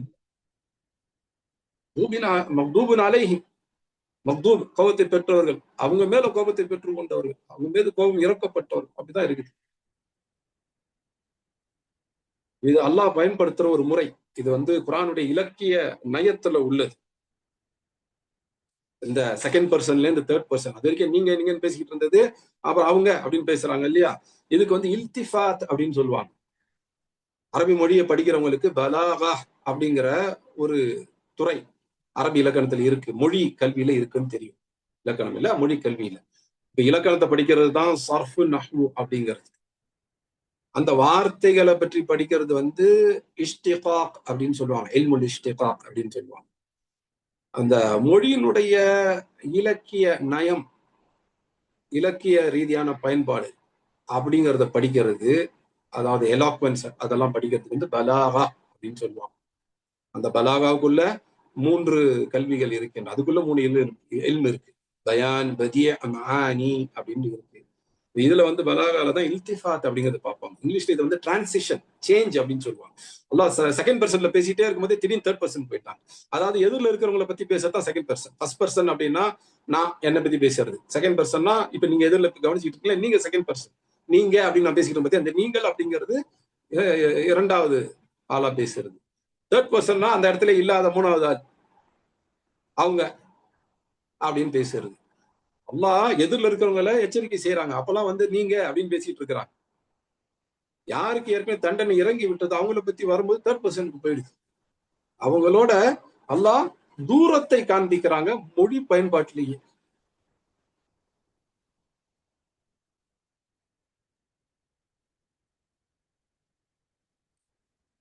இந்த மாதிரியான குரான் ஆயத்துக்களை நம்ம படிக்கும் போதும் சரி, உலக வரலாற்றை படிக்கும்போது அழிந்து போன நாகரிகங்கள் அப்படின்னு நம்ம படிக்கிறோம். சிலதெல்லாம் ஏன் அழிஞ்சு போச்சுன்னு தெரியாது. நம்ம படிக்கிறோம் சிந்து வெளிக்கரை நாகரிகம், மொஹஞ்சதாரோ, ஹரப்பா அப்படின்லாம் படிக்கிறோம். பூமிக்கு அடியில பொதிஞ்சிருக்கு, அதை வந்து அகழ்வாராய்ச்சி செஞ்சு வெளியே எடுத்துட்டு வராங்கன்னு. எதனால அந்த நகரங்கள், அந்த நாகரிகங்கள் அழிந்தது தெரியல. இந்த கோணத்துல ஆராய்ச்சி செய்து பார்த்தால் சில நேரம் இப்படியும் முடிவு வரலாம். அதான் அப்படின்னு நான் உறுதியா சொல்லல. ஆனா இப்படி இருக்கலாம். எப்படி இருக்கலாம்? ஒருவேளை அல்லாஹ்வுடைய அந்த நக்கீர், எதிர்பாராமல் இறங்கிய அந்த வேதனை, தண்டனை பெற்ற நகரங்களாக, நாகரிகங்களாக, அல்லாஹ்வுடைய கோபத்துக்கு உகந்த இடங்களாக, மக்களாக அவங்க மாறி, அவங்களுடைய நதீர் எச்சரிக்கையாளர் வந்து அவங்களுக்கு எச்சரிக்கை செய்த போதும் கூட அதை அலட்சியம் செய்து இருமாப்போடு, கர்வத்தோடு, திமிரோடு, பெருமையோடு இருந்து கொண்டிருந்தாங்க. அப்ப அந்த மாதிரி நேரத்துல அவங்களுக்கு வந்து வேதனை இறங்கும். அதை அவங்க எதிர்பார்த்திருக்க மாட்டாங்க. அது நக்கீராக எதிர்பாராத ஒரு தண்டனையாக, பழிவாங்கலாக இருக்கும். அதே அல்லாஹ் அதை எப்படி சொல்லி முடிக்கிறாங்க? நக்கீரி அப்படின்னு அதை முடிக்கலாம்னு சொன்னேன் இல்லையா? என்னுடைய தண்டனை, என்னுடைய நக்கீர். அல்லாஹ்வுடைய கோபம் நேரடியாக அந்த மக்கள் மீது இறங்கி. அல்லாஹ்வுடைய நக்கீருக்கு முன்னால அல்லாஹ்வுடைய நதீர் வந்துருவாங்க. நதீர்னா என்ன? எச்சரிக்கையாளர். முதல்ல அல்லாஹ் நக்கீரி, இதுக்கு முந்தைய ஆயத்துடைய கடைசி வார்த்தை பார்க்கிறோம். நக்கீரி, என்னுடைய எச்சரிக்கை, என்னுடைய எச்சரிக்கையாளர் அப்படின்னு அல்லாஹ் சொல்றாங்க. அந்த எச்சரிக்கையாளரை வந்து நீங்க அலட்சியப்படுத்தினீங்க, பொய்ப்பித்தீங்க, அலட்சியப்படுத்தின பொய்ப்பித்தீங்க அப்படின்னா நதீரிக்கு அடுத்தது வரக்கூடியது நக்கீரி தான். நதீர் எச்சரிக்கைக்கு அடுத்தது வரக்கூடியது நக்கீர், எதிர்பாராமல் வரக்கூடிய தண்டனை. இன்றைக்கு நம்மை சுற்றி உள்ள மக்களுக்கு மத்தியில, சுற்றி உள்ள நாடுகள், தூரத்தில் இருக்கிற நாடுகள், அல்லது நம்ம வசிக்கக்கூடிய நகரத்திலே சில பகுதிகள் ஒழுக்கக்கேடுக்கு அடிப்படையானவங்க இருக்கின்றன. குஃபுர்ல இருந்தாலே அல்லாஹ் தண்டிச்சிருவாங்க அப்படின்னு அர்த்தம் இல்லை. இறை மறுப்புல, இணை வைப்பு, ஷிர்குல தலைமுறை தலைமுறைகளாக இருந்து கொண்டிருக்கக்கூடிய சமூகங்களை கூட அல்லாஹ் வந்து அவகாசம் கொடுத்து வாழ வச்சிருக்கிறார். அவங்களுக்கு தண்டனை இறங்காம நார்மலா ஒவ்வொரு மனுஷனா செத்து போறாங்க. ஆனா சில சமூகங்கள், சில ஊர்கள் முற்றிலுமாக அழிக்கப்படுகின்றன. பெரும் வேதனை, தண்டனை அவங்களுக்கு இறங்குது. அவங்கள்ட்டையும் குஃபர் ஷிர்க் இருக்குத்தான். ஆனா இந்த மக்கள் ஏன் தப்பிச்சுக்கிறாங்க, அந்த மக்கள் ஏன் தண்டனைக்கு ஆளானாங்க அப்படின்னு பார்க்கும்போது இங்கேயும் குஃபர் ஷிர்க் இருக்கும், அங்கேயும் குஃபர் ஷிர்க் இருக்கும். ஆனால் இங்க இருக்கக்கூடியவங்க மனுஷனுடைய விஷயத்துல பெரிய அளவுல வரம்பு மீறி இருக்க மாட்டாங்க. அதனால அவங்களுக்கு உடனடியா தண்டனை இறங்கி இருக்கு. உறுதியா அவங்களுக்கும் தண்டனை வரும். அது அதாபாக வரும். இதுதான் அப்படின்னு தெரிஞ்சு வரும். ஆனா இந்த உலகிலேயே தண்டனையை அனுபவிக்கக்கூடிய மக்கள் இருக்காங்க பாத்தீங்களா? சமூகங்கள், தனிநபர்கள் இல்ல, சமூகங்களாக, ஊர்களாக தண்டனை அனுபவிக்கிறாங்க பாத்தீங்களா? வேதனை இறங்குது பாத்தீங்களா? அவங்க எல்லாம் பாத்தீங்கன்னா மனிதர்களுடைய விஷயங்கள்ல வரம்பு மீறியது. அல்லாஹ்வுடைய விஷயத்துல வரம்பு மீறும் பொழுது அல்லாஹ் நிறைய அவகாசம் கொடுக்கிறாங்க திருந்தறதுக்கு. நம்முடைய வாழ்க்கை மட்டுமல்ல, அடுத்த தலைமுறை வாழ்க்கை, அதுக்கு அடுத்த தலைமுறை வாழ்க்கை, பல தலைமுறைகளுக்கும் அல்லாஹ் அவகாசம் கொடுக்கிறாங்க. இது அல்லாஹ்வுடைய விஷயத்துல வரம்பு மீறதோட நிற்கும் போது மனுஷனுடைய விஷயத்திலே வரம்பு மீறுதல் நடக்கும். ஆனா அது வந்து ஒரு வரம்புக்குள்ள இருக்கும், ஒரு கட்டுக்கோப்புக்குள்ள இருக்கும். ஆனா எந்த இடத்துல மனிதர்களுடைய விஷயத்துல வரம்பு மீறுதல் அதிகமாக நடக்குது, நியாயம்ன்றது ஒண்ணு இல்லாம போய் அநியாயம் நடக்குது. அதுக்கு நீதி கேட்டு போனா நீதி கிடைக்காம அநீதி தான் அங்க நடக்குது. ஒழுக்கம்ங்கிறது ஒழுக்கம் கெட்டு போறதில் எல்லா காலகட்டத்திலும் இருந்திருக்கும். ஆனா அது மிக பரவலாக ஆகி எல்லாருக்கிட்டையுமே ஒழுக்கக்கேடு அப்படிங்கிறது பரவலாக ஆகி, அதுவும் பிரைவேட்ல தனிப்பட்ட ரீதியாக மறைவுல வீட்டுக்குள்ள அந்த மாதிரி இடங்கள்ல நடக்காம பரவலா பப்ளிக்ல நடக்குது, பொது வெளியில நடக்குது அப்படின்னு வரும் பொழுது, அப்ப அந்த இடத்துல நக்கீர் வரும்.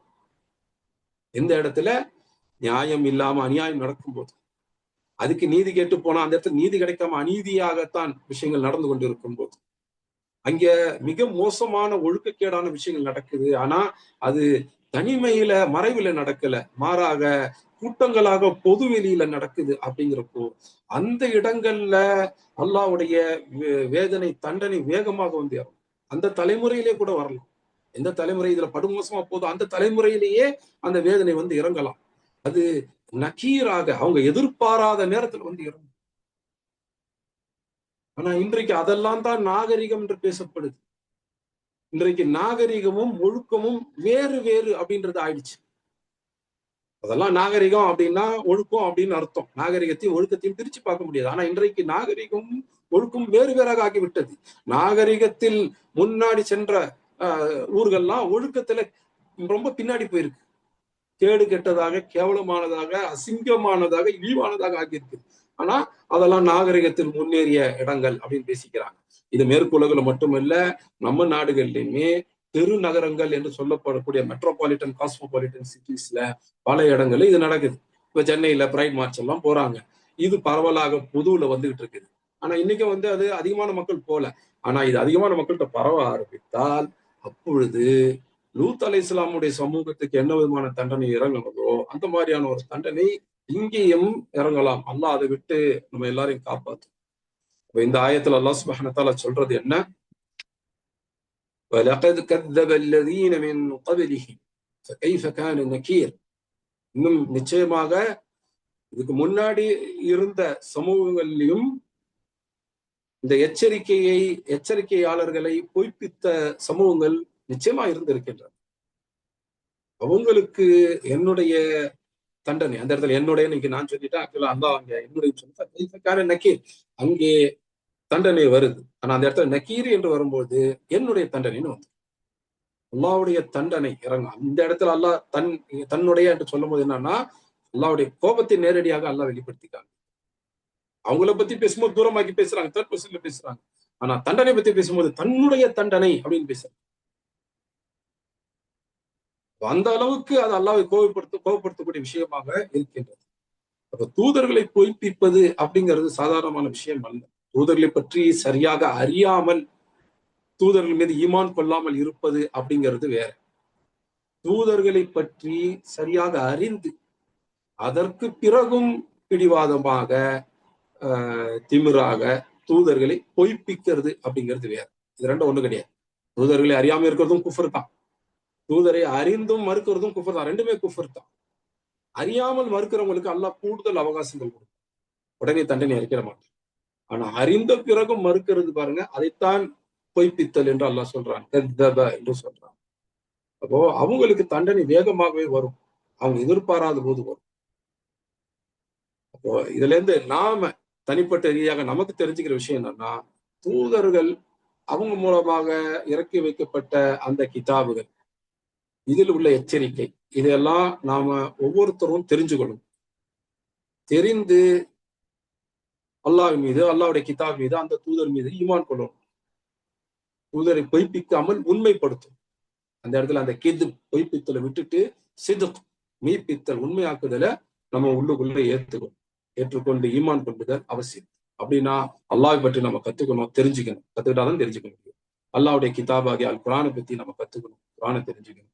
அல்லாஹ்வுடைய தூதர் நபியினா முஹம்மது ஸல்லல்லாஹு அலைஹி வஸல்லம் கடைசி தூதர், கடைசி நபி ரசூல், அவங்களுடைய அந்த வாழ்க்கையை, அவங்களுடைய வழிமுறையை, இந்த சுன்னாவையும் நம்ம தெரிஞ்சுக்கணும். அதையும் கற்றுக்கொண்டாதான் தெரிஞ்சுக்கணும். இது எல்லாவற்றையுமே கற்றுக்கொண்டு தெரிந்து கொள்வதற்கு நாம் நம்மாலான அதிகபட்ச முயற்சியை செய்ய வேண்டும் என்பதை எனக்கும் உங்களுக்குமாக நினைவூட்டிக் கொள்கிறேன். இந்த அல்லாஹ் சொன்ன எச்சரிக்கைகளா நினைவூட்டி பாருங்க. இதுக்கு முன்னாடி நடந்த சமூகங்கள் அழிக்கப்பட்டு இருக்கின்றன. இது நமக்குள்ள எச்சரிக்கை. இனி இதற்கு பிறகும் நமக்கு கீழ் இருந்தும் மேல் இருந்தும் இந்த மாதிரி தண்டனைகள் நாம் எதிர்பாராத நேரத்துல வரலாம். அப்ப அந்த மாதிரியான பொய்ப்பித்தல், அதனால் வரக்கூடிய தண்டனை, இது எல்லாவற்றை விட்டு அல்லாஹ் நம்மளை காப்பாற்றும். இத அல்லாஹ்வுடைய எச்சரிக்கையை செவிமெடுத்து நம்மை திருத்திக் கொள்பவர்களாக அல்லாஹ் என்னையும் உங்களையும் ஆக்க வேண்டும். ஈமான் கொள்பவர்களாக, ஈமானோடு இஸ்லாமோடு வாழ்ந்து மரணிக்கக்கூடியவர்களாக, இவருடைய வேதனை நரகத்துடைய வேதனை காப்பாற்றப்பட்டு சொர்க்கத்தில் நேரடியாக நுழையக்கூடியவர்களாக அல்லாஹ் என்னையும் என்னுடைய பெற்றோரையும் உங்களுடைய பெற்றோரையும் ஆக்கும். என்னுடைய குடும்பத்தாரையும் உங்களுடைய குடும்பத்தாரையும், என்னுடைய மற்ற உறவுகளையும் உங்களுடைய மற்ற உறவுகளையும் அதே மாதிரி அல்லாஹ் ஆக்க வேண்டும். என்னுடைய உங்களுடைய அண்டை வீட்டார், நம்ம இடத்தில் பழகக்கூடிய எல்லா விஷயங்கள், இன்னும் எல்லா மனிதர்கள், அவர்கள் எல்லாருக்கும் அல்லாஹ் சுப்ஹானஹு வ தஆலா இந்த நதீர் எச்சரிக்கையை ஏற்றுக்கொள்பவர்களாக அல்லாஹ் ஆக்கணும். அந்த நக்கீர் அல்லாஹ்வுடைய தண்டனையிலிருந்து பாதுகாப்பு பெற்றவர்களாக அல்லாஹ் ஆக்கணும் என்று நம் அனைவருக்காகவும் அல்லாஹ்விடத்தில் இறங்கி கேட்டுக்கொள்பவர்களாக ஆசிரியர்களாக இன்றைய இந்த நினைவூட்டலை நிறைவு செய்கின்றேன். ஜஸாக்கும் அல்லாஹ் ஹைரன். اللهم صل وسلم على نبينا وعلى آله وأصحابه أجمعين والحمد لله رب العالمين. سبحانك اللهم وبحمدك أشهد أن لا إله إلا أنت أستغفرك وأتوب إليك. السلام عليكم ورحمة الله وبركاته.